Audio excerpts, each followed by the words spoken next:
wondered, what does a fish in a bowl think about the people looking at him?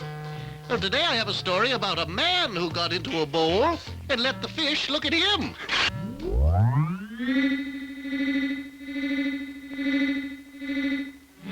Auguste Picard, the first man to go to the top of the Earth's atmosphere by balloon, also wanted to explore the deepest parts of the ocean.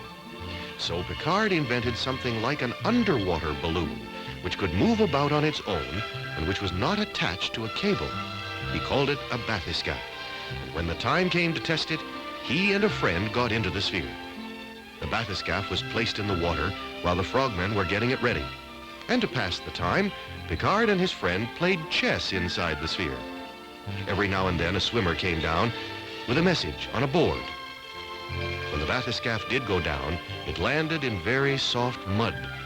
This covered the windows of the sphere, and they could not see anything at all.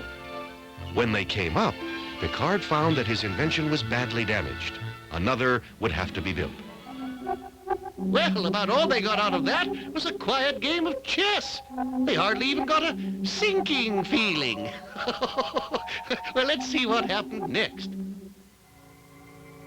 Before long, Picard built another, much better Bathyscaphe. With his son Jacques, he went for a very deep dive in it. This time, they went down nearly 5 miles. The world they entered was absolutely silent and as black as the darkest night. To begin with, they could only see things by the lights of the Bathyscaphe. Later, they discovered creatures which gave out light of their own. Some were shrimps, which swam on their backs and had long trailing feelers. Others were fish which seemed to carry lanterns. Other fish gave out no light at all. These had large saucer-like eyes and were more than likely blind. They took no notice whatsoever of the Bathyscaphe and its lights. As they went further down, they passed floating plants in the shape of fans, jellyfish which looked like parachutes and stars, some things they called fire balloons, sea spiders, and rat-tailed fish. On the bottom were more strange creatures.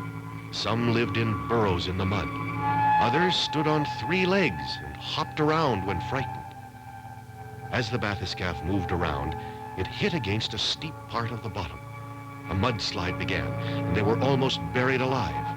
To escape, they had to ascend as fast as they possibly could. They were very relieved to reach the surface once more after such a narrow escape. When a large submarine was reported missing, Picard was asked to find it. He searched for weeks at depths only the Bathyscaphe could reach. They found it at last, and the photographs they took enabled builders to make much safer submarines. Auguste Picard's Bathyscaphe now allows men to explore the deepest parts of our oceans, and for this, he's regarded as one of the famous inventors of our time. Well, that's the story of a man who invented a fish bowl for himself. I wonder what Cleopatra thinks about the story. Hey, Cleo. You must be asleep. Now, Cleo, do please tell us what you think of the story. Oh, well, I suppose that's how it always is. Ask a foolish question, and you get a smart answer.